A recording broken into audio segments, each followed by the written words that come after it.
Also met with representatives of the Alliance of Small Island States and the least developed countries, as well as a representative of countries in Latin America.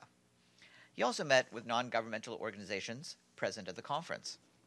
You'll remember that on Wednesday, the Secretary General made an appeal to the parties to the conference and told them that this was the time for consensus and for political compromises, and he challenged them to work together and raise ambition on all fronts. Martin Griffiths, the Special Envoy for Yemen, briefed the Security Council by VTC this morning on the agreements reached during the Sweden consultations that came into force yesterday upon publishing of the documents. This is no small achievement, he said, made possible first and foremost by the commitment of the parties, and the credit goes to them. Mr. Griffiths noted the role that the Secretary General played in the process, saying that his meeting at the G20 in Argentina with the Saudi Crown Prince ensured the last-minute clearances needed to move the 50 injured to Muscat days before the talks. And the Secretary General's subsequent visit to the consultations for the vital last 24 hours was instrumental in making the agreements happen. The agreement, Mr. Griffiths told the Council, includes phased but rapid mutual withdrawals of forces from both the Hodeida ports and the city. The United Nations is asked to monitor the compliance of the parties to these commitments, and the Special Envoy added that he was sure that the Security Council will want to address this requirement. A robust and competent monitoring regime is not just essential, he said, it is also urgently needed. He said that General Patrick Camert has been contacted to lead the monitoring component of the agreement.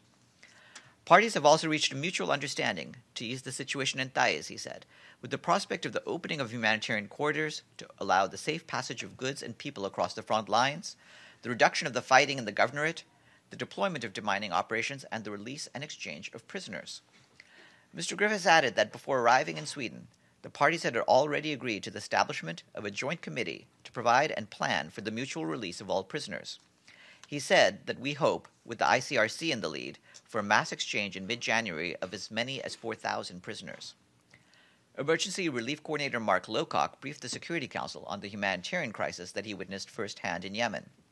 He said that millions of people are starving, sick, and desperate, and have one message to the world: this war must stop. This week's success, he said, must not lead to complacency. The efforts to establish a constitutional committee have been the subject of continuing consultations. In this context, Special Envoy for Syria Staffan de Mistura anticipates hosting high-level representatives of the Islamic Republic of Iran, the Russian Federation, and the Republic of Turkey in Geneva early next week, as he finalizes his assessment to be presented to the Security Council on the 20th of December of the possibility of establishing a credible, balanced, and inclusive constitutional committee.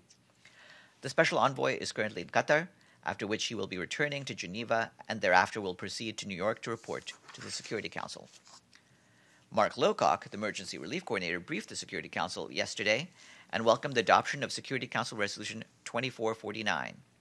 He said that the situation in the northwest of Syria, where some 3 million people remain dependent on humanitarian cross-border operations, remains very challenging. While the pause in airstrikes has had a meaningful impact on the lives of the people there, he said that shelling and fighting in areas in and around the demilitarized zone continue to result in civilian death and injury and the destruction of civilian infrastructure. Mr. Lowcock said that Idlib remains on the edge of a humanitarian disaster. Should there be a further escalation of violence, the needs would quickly overwhelm the ability of humanitarian agencies to respond. He also remains very concerned about the more than 40,000 people in Rukban and 6,000 trapped in Hajan, where we continue to receive reports of civilian suffering and death. The Undersecretary General for Peacekeeping Operations, Jean-Pierre Lacroix, is currently in Zanzibar, Tanzania, visiting the families of the 15 UN peacekeepers who were killed in an attack in the Democratic Republic of the Congo last year. Mr. Lacroix expressed his solidarity with the families of the fallen peacekeepers and mentioned that the UN will never forget its brave heroes. The Undersecretary General also met with national authorities to express gratitude for their contributions and support to UN peacekeeping. The High Commissioner for Human Rights, Michelle Bachelet, today expressed her deep concern over the violence at opposition rallies in the Democratic Republic of the Congo this week, ahead of presidential elections scheduled to be held on the 23rd of December. Ms. Bachelet called on authorities to ensure that these incidents are promptly investigated and that the rights to freedom of expression and peaceful assembly, which she called essential conditions for credible elections, are fully protected. These incidents included those such as the one on the 11th of December when at least 3 men were killed and several injured after police reportedly fired live ammunition at an opposition rally in the Haut-Katanga province. On the same day, the convoy of a presidential candidate also reportedly came under attack by police. In an already tense electoral environment, the High Commissioner urged the government to send a clear signal that threats and violence against political opponents will not be tolerated. Also on the DRC, the UN Refugee Agency today voiced its concern at the large number of people left homeless by fighting in the country, leaving aid agencies unable to provide even basic access in several areas. UNHCR estimates that some 1.5 million people's homes have been damaged or destroyed in deadly clashes involving armed groups and government forces. More than 1 million Congolese people are now estimated to have become internally displaced in 2018. In the Ebola-affected area near Beni, North Kivu, more than 1,300 cases of human rights violations against civilians have been recorded in the last 3 months, including physical attacks, indiscriminate killing, pillaging, and kidnapping. UNHCR urges all parties to the violence to immediately stop targeting civilians, calling on the government to address the causes of forced displacement and to engage in seeking solutions for the victims. In Libya, the UN Development Programme Director of the Regional Bureau for Arab States, Murad Waba, the Director of the UNDP Crisis Bureau, Asaka Okai, and the UN Deputy Emergency Relief Coordinator, Ursula Muller, called on the government and the international community to address people's urgent need for life-saving assistance and support recovery and stabilization in the country. The 4 senior officials just completed a 4-day mission to Libya and Tunisia, where they visited hospitals and shelters and spoke to people who are displaced and have been affected by the conflict. They also met the Libyan Prime Minister and representatives of the humanitarian communities in both countries and reiterated the UN's continuous support towards a peaceful transition in Libya. And they will be the noon briefing guests next Wednesday. In Geneva, the UN Refugee Agency and the UN Migration Agency today launched their regional refugee and migrant response plan for Venezuela. The plan is the first of its kind in the Americas and will respond to the needs of Venezuelans on the move and secure their social and economic inclusion in the communities receiving them. The response plan is also an appeal for funds. For next year, the plan will require $378 million to help 2.7 million people in 16 countries, 2.2 million of them Venezuelans and 500,000 people in host communities. More information is available online. On Monday at 1:30 p.m. in the Trusteeship Council chamber, the Office of the UN High Commissioner for Refugees will host a special event on the Global Compact on Refugees, a model for greater solidarity and cooperation.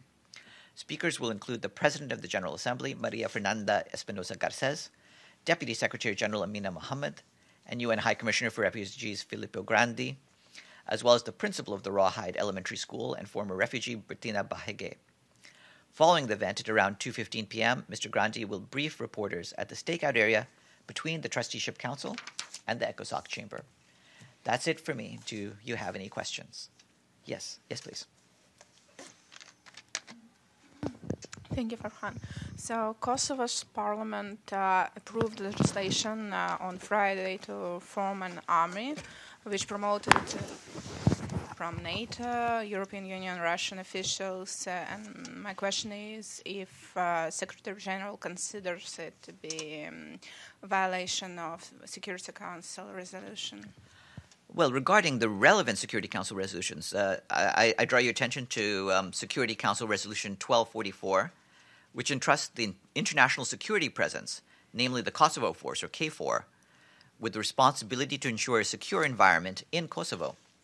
This resolution continues to provide the sole legal framework for the international security presence. Any legislation that would limit, restrict, or otherwise inhibit the discharge by KFOR of its security functions and responsibilities would be inconsistent with the resolution. Yes, Abdulhamid. Thank you. There was a poster made by the settlers. Here is a picture of the poster of Mahmoud Abbas, the president, which calls for killing him. It says, kill this who support or finance terrorism. And the poster was placed on checkpoints. That means protected by the army, which means that the government is condoning this poster. Have you heard of it? Is there a position? Did the special envoy of the SG, Mr. Mladinov, pay attention to this poster? I would draw your attention to the fact that in recent days, for example, at yesterday's briefing, we called on all sides to avoid any escalation. That would include any sort of rhetoric, including violent rhetoric directed at any of the parties. We want to make sure that the climate on the ground calms down once more. We're trying to do what we can, including on the ground through the efforts of Nikolai Mladenov, our special coordinator, to lower the tensions. As a follow-up, in his statement, the SG condemning the violence in the West Bank and saying that violence is targeting civilians, and he called that savage attacks or something. Does the SG consider the settlers and the occupation forces in occupied West Bank are innocent civilians?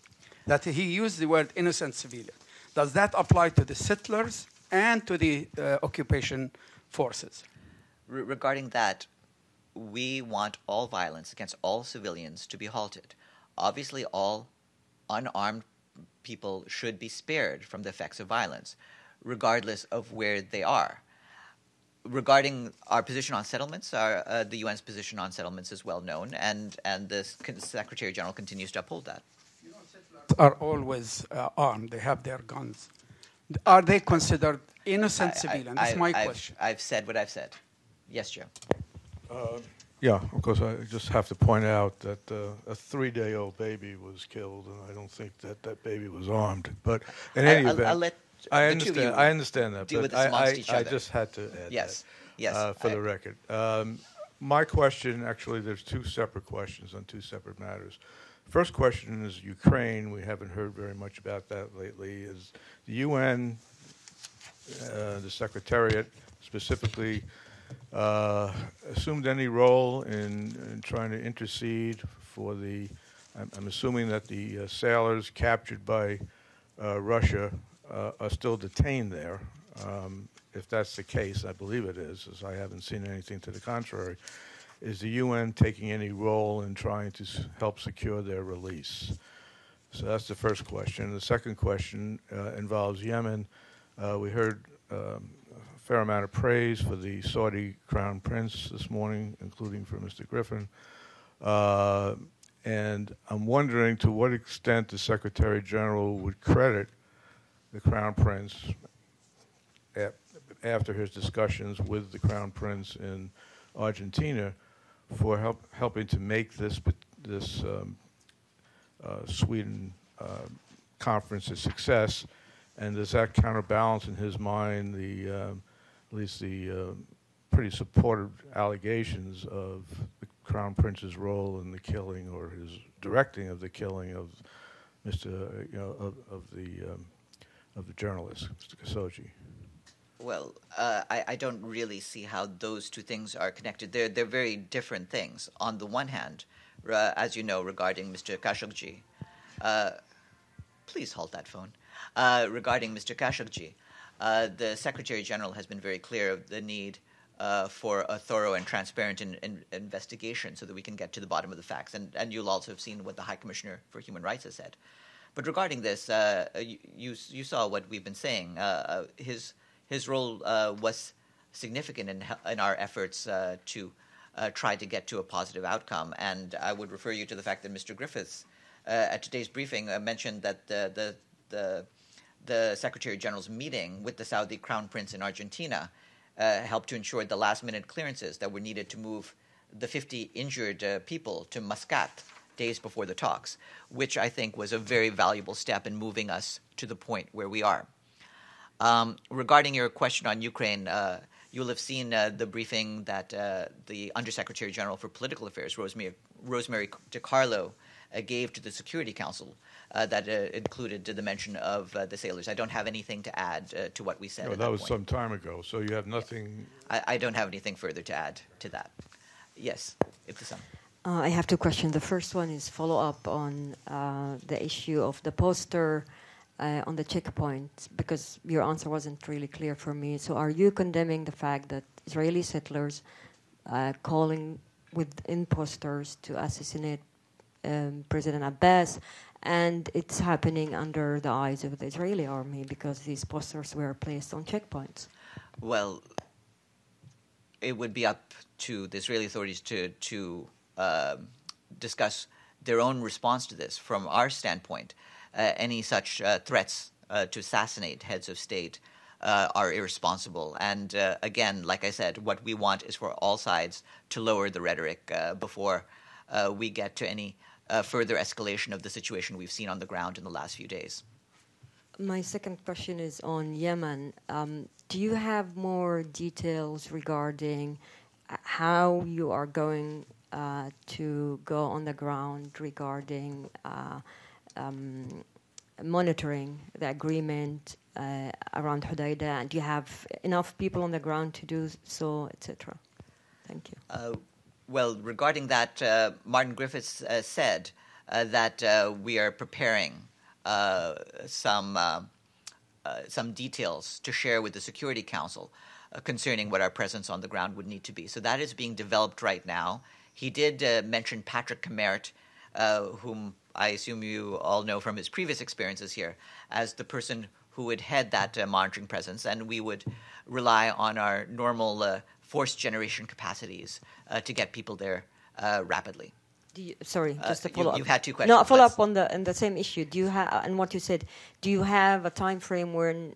Do you have to come back to the Security Council regarding these details, or is he going to take this? Yes. We'll return to the Security Council with some detailed information. Yes. Me? Yes. Okay, yes. Abdul thank you. Hamid. Suha Jbara, a Palestinian woman, mother of 3, was arrested by the Palestinian Authority in the middle of the night, and she was taken to detention center. She was roughed up.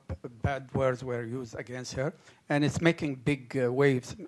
Human Rights Watch issued a statement, and they said she was physically abused by the Palestinian security forces. Are you aware of this violation of the human rights by the Palestinian Authority? Is there a statement on that? Is Mr. Mladinov aware of this case? We're aware of the reports, and of course we would urge the Palestinian security forces to abide by all human rights norms. Have a good weekend, everyone.